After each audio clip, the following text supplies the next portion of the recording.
Bonjour à tous.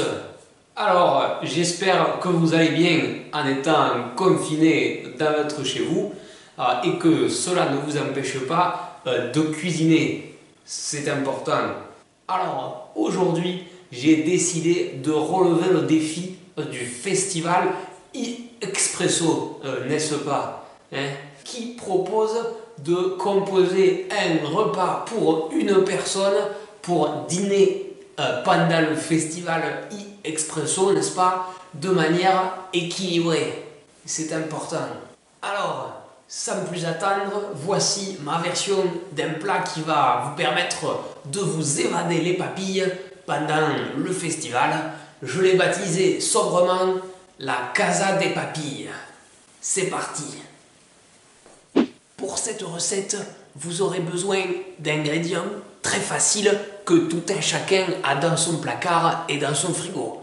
Je les ai choisis parmi la liste d'ingrédients proposée par l'équipe d'organisation de Expresso pour faire un petit challenge de conception de la recette, n'est-ce pas? Afin de rendre le challenge de conception de la recette un peu plus sportif. Le premier de ces ingrédients et le plus important, c'est la farine. Moi, j'ai choisi de la farine de blé demi-complète.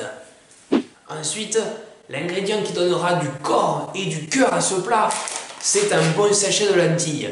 Alors, évidemment, il est à doser en fonction de votre faim, puisque je rappelle que c'est un plat pour une personne. Et oui, vous êtes tout seul derrière votre écran.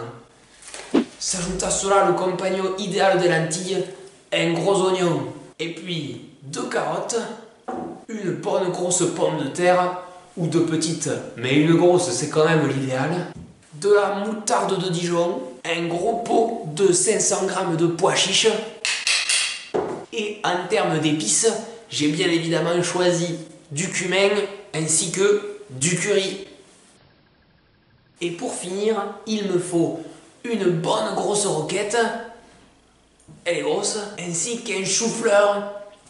Il est beau. Viennent maintenant mes 3 ingrédients personnels. C'est dans ces ingrédients que se cache le secret de ma recette. Alors, retenez-les bien. De la sauce soja sucrée, attention, des clous de girofle et une petite brique de soja cuisine.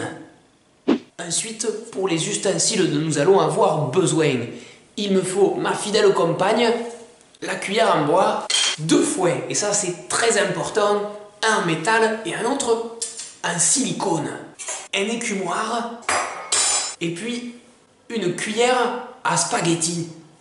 Pour la cuisson, nous avons besoin d'une grosse marmite, un faitout, ou encore mieux, une cocotte minute, une casserole, une passoire avec des gros trous, un verre doseur, une râpe, un saladier et un grand plat à gratin. Alors, il peut sembler un petit peu volumineux pour une seule personne, mais ne vous en faites pas. Voilà, maintenant que nous avons tout ce dont nous avons besoin, nous pouvons commencer. C'est parti!